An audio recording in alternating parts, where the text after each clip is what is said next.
that Camping World over there? Going into Camping Oh World. shit, we're here. Yeah, baby. Boys, how do you feel?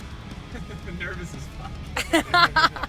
I'm excited. I'm excited. I'm jittery. I need to smoke some more weed so that I can calm the fuck down. Dude, there's some of the stages right. That's the revolver stage right there. No energy when we play. It feels good today. It's Yeah, it nice, does. nice, cool autumn breeze. Only supposed to be a high of 69. Did you start stage right? Hey, look what it is. Josh Balls. Go out and say hi. Oh, no shit. Balls!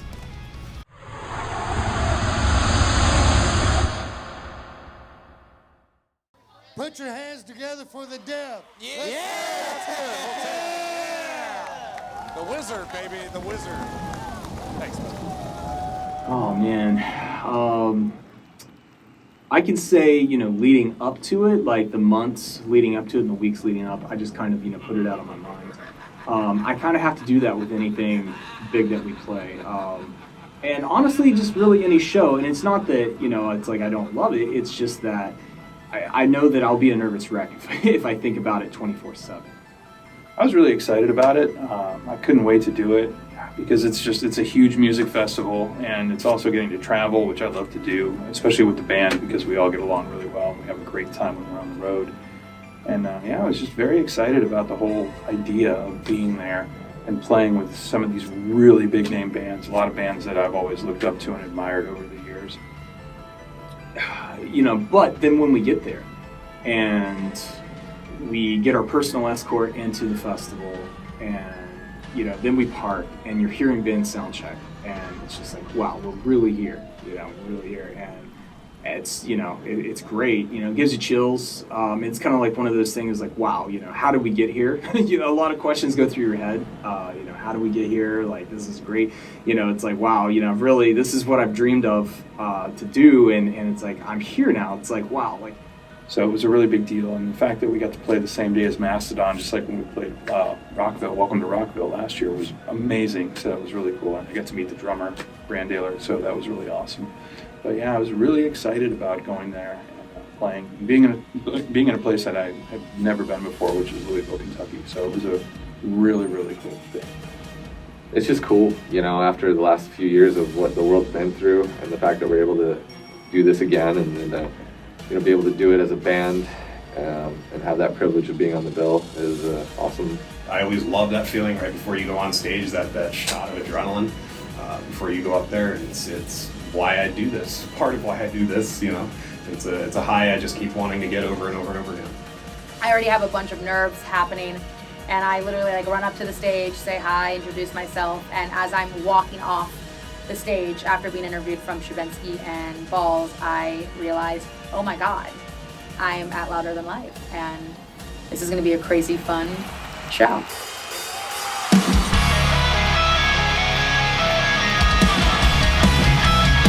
How's everybody doing so far?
Favorite part about playing festivals literally will have to be the fact that it's a sheer festival.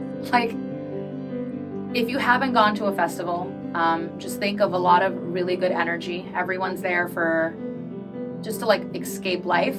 And I quite literally am like living my best version of life at festivals. So it's just the energy, it's the crowd, it's the good food, it's the really, really loud music. It's just being on a massive stage where you have too much space and you can just run back and forth and like you feel like you're doing a marathon while singing extremely high vocals. It's just the whole entire thing as a whole. Personally, it's probably my favorite thing to play.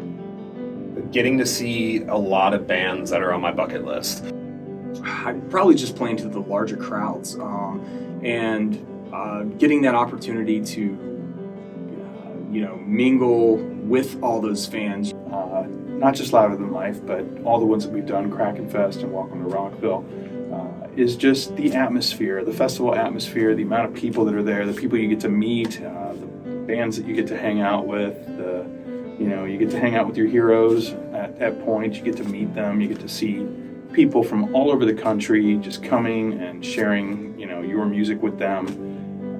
And those experiences, they're memories. That you're making memories with people, especially with your bandmates. You're making memories with your family, your friends, the people that you put your blood, sweat, and tears and you pour your heart out on stage with. You get to share with them and make those memories together. And to me, those are the experiences that you'll cherish and treasure for a lifetime, because they don't happen that often and they don't happen to everybody. So we're very fortunate to have had the opportunity to play this festival and all the other festivals we played, and I'm never going to forget them. It's just the fact that we got to do it and we got to be there together as a band and a unit and perform.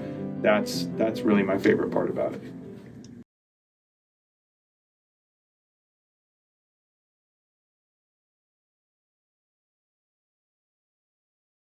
Because we play live, like there's what you see is what you get with us. So there's a good balance of performance, and then obviously you want to play well. I don't ever get flustered. I pay attention to my mistakes and I want to play as well as I can on the bigger shows, but I obviously I care about what I play and how I play it and what I'm playing because I wrote it. So I try to play my best, but if there's a few mistakes, as long as I'm kind of given the energy and the effort and I'm just kind of into the music in the moment, then I don't really I don't really beat myself up too hard, because you're never going to be perfect. But I do care about, being as perfect as I can for you guys.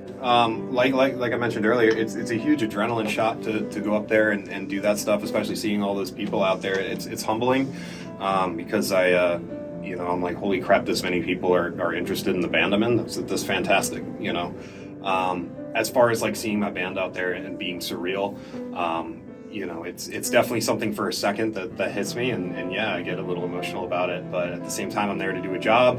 I'm there to be in my character as Chris from the Dev, and I brush those emotions aside and get to work, and try to put on the best damn show for as many people as possible, whether it's one person or a million. I try to put on the same show. I will say, however, playing larger festivals for me is a little bit easier than playing for like 2 or 3 people. Because when I see 2 or 3 people, I can see their face, their eyes, and their soul and exactly what they're thinking. But whereas when I see like a bunch of seas of people, it's just kind of like a blur. So I don't get to see individual faces necessarily, if that makes sense. Oh, absolutely.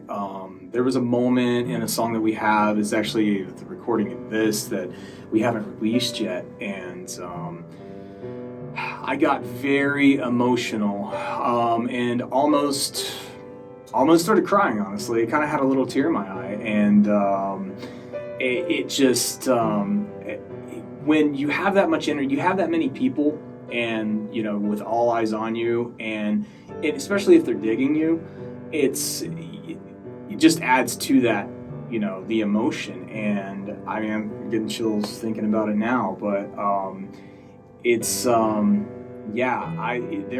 were a couple times I almost kind of broke down and kind of shed a tear. It was just, and it was one of those things too where you look out and it's like, wow, we've made it here and this is great. And you have just people bobbing their head to your music, rocking out, and just when you're able to release all that energy on stage and give it to the crowd, and then they can give it right back to you, it's something that's so special, and only that live shows can bring.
I don't know if it's cool or interesting, but we had a mild panic attack on the way up.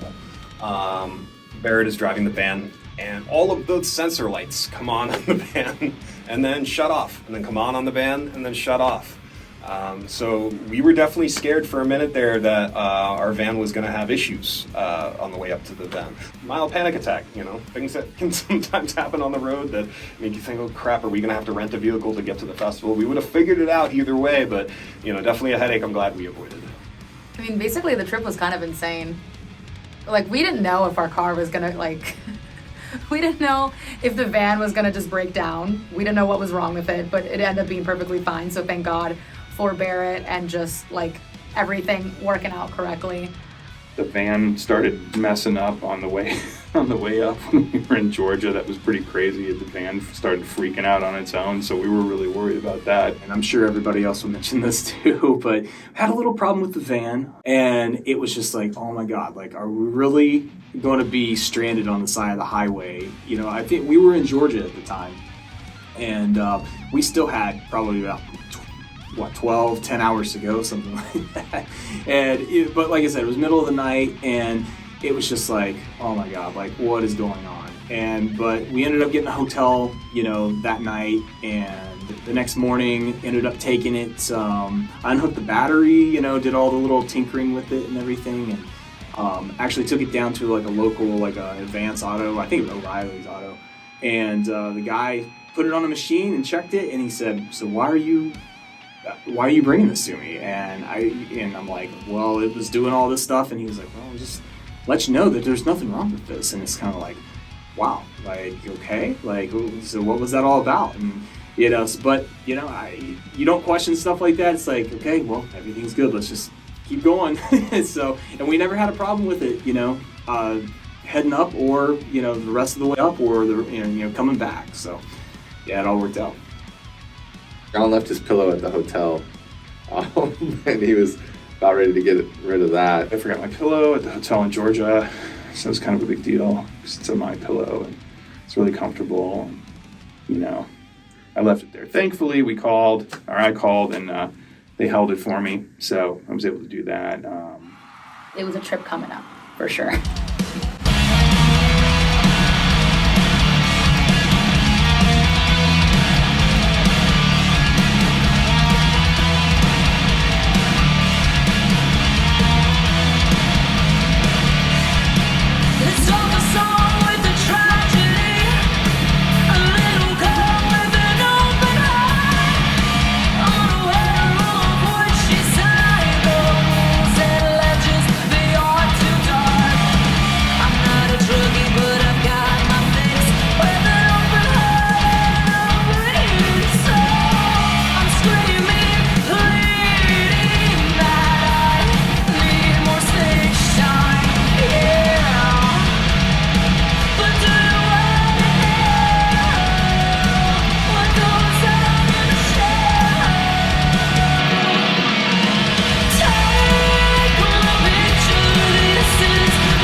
I guess one for me would be I got to see Slipknot sound check when we got there. We actually got there, I think it was like 10:30 in the morning, I believe.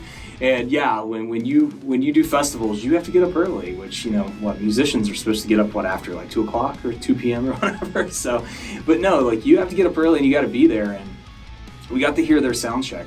And that was really cool. You know, it's really cool to hear that process of, you know, of a lot of these bands that, you know, may look up to and that you do look up to. I think one funny thing is some of the bands that I just, you know, that were on the bill that, you know, I didn't know, but some of our other band members knew.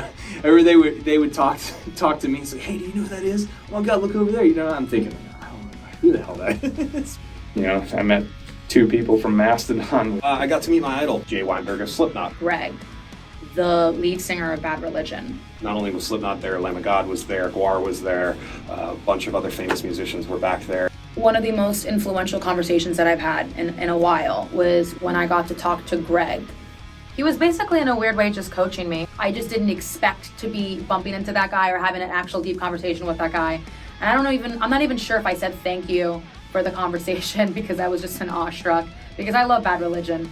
But that was definitely a really starstruck moment. After we played, we had to go to the artist tent where we did our media tent where we did all our interviews. It was feeling like I once we got taken back there, we got out of the van, I was like, did we just step into a red carpet event? What happened? How are we here? Why are there all these celebrities around? It was unbelievable. I see a golf cart go by, and the guy from the golf cart goes, "Hey Jay," right? So I'm talking on the phone, and I just say, "Hey, I gotta call you back," and I shout his name. And he turns around, and it happened to be Jay Weinberg of Slipknot, and really enjoy listening to his music and emulating some of his playing. And yeah, I was able to stop him, take a selfie with him, and I was on cloud 9 for the rest of the night. And you know, getting to hang out with those bigger named artists and be able to meet some of the drummers I've been listening to since I was, you know, knee-high to a grasshopper was beautiful. It was icing on the cake, probably one of the best days of my life.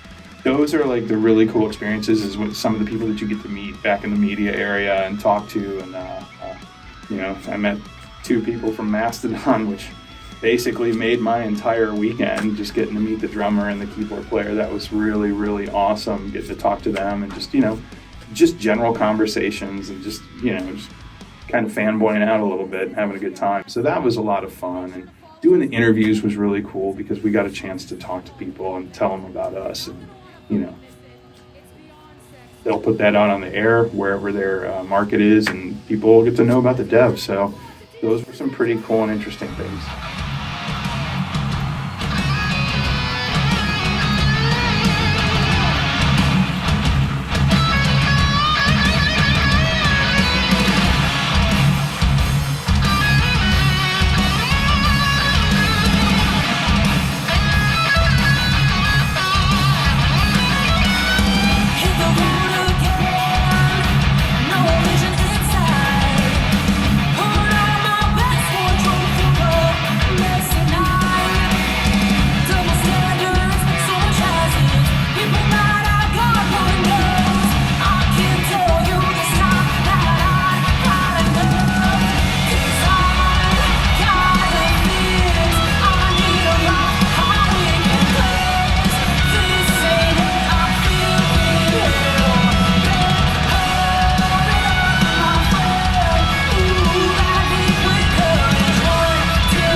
yeah. Ready? In 3, 2, 1. Fuck yeah! Thank you guys so much for watching us. She can wait. She can wait.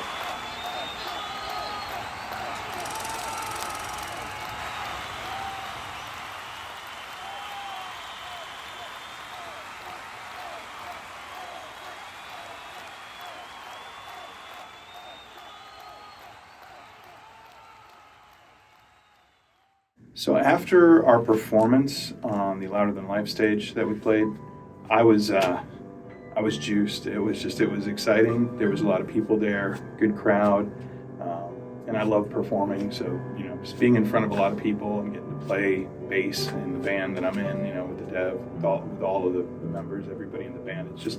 It's great. It's a great feeling, and I really, really had a good time. Like your adrenaline's pumping so much at a show like that. It's kind of weird how you feel like afterwards. Like, I think everybody in this band is pretty critical of themselves as far as from a performance standpoint, as most artists are, and you kind of go through that in your head like, oh man, I screwed up this, I screwed up that, but it's probably never as bad as you think it is. But I think right after that is just that initial drug, and the reason why all of us musicians love playing live is because you just have that, you have that piece of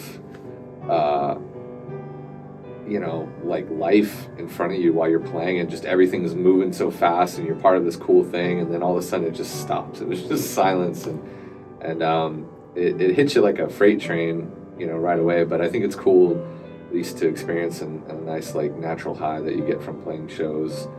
But yeah, afterwards, especially for this, we had a lot of press to do, so it was just kind of like right after, I was like, oh yeah, cool, great show, put on some deodorant, change your shirt, and get the fuck over to the press tent. So it was kind of wham bam, which is cool, and I enjoy that as well. But yeah, afterwards, nothing too crazy going on in my head, I guess. Fantastic. I felt like the crowd response was awesome. I loved the entire production that DW and the whole DW crew put into it. It was a fantastic stage to play on. The stagehands and everything were unbelievable, very, very helpful. So shout out to all the people who were involved in the DW Presents stage, and thank you so much for all the crew and everyone else who was there, as well as Shavinsky and Balls and Jake and everyone else from the Space Saver crew, because you guys killed it, man. It was a blast to play.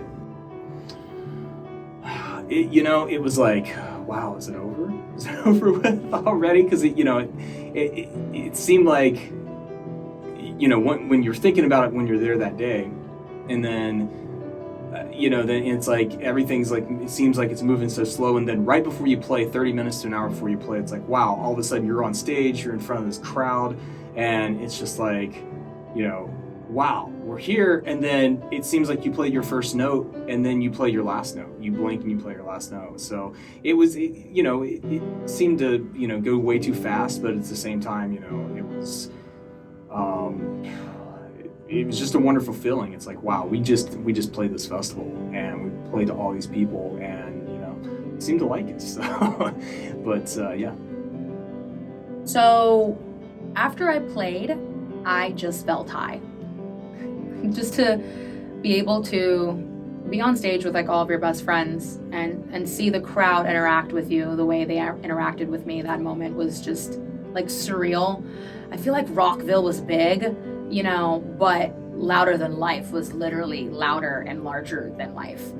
And to be able to tell them to clap or to see people jump up and down, getting off the stage, I just really honestly wanted to jump back on. But I just immediately threw myself into all of the audiences and fans and just started taking photos and was just really soaking it all up. Felt amazing.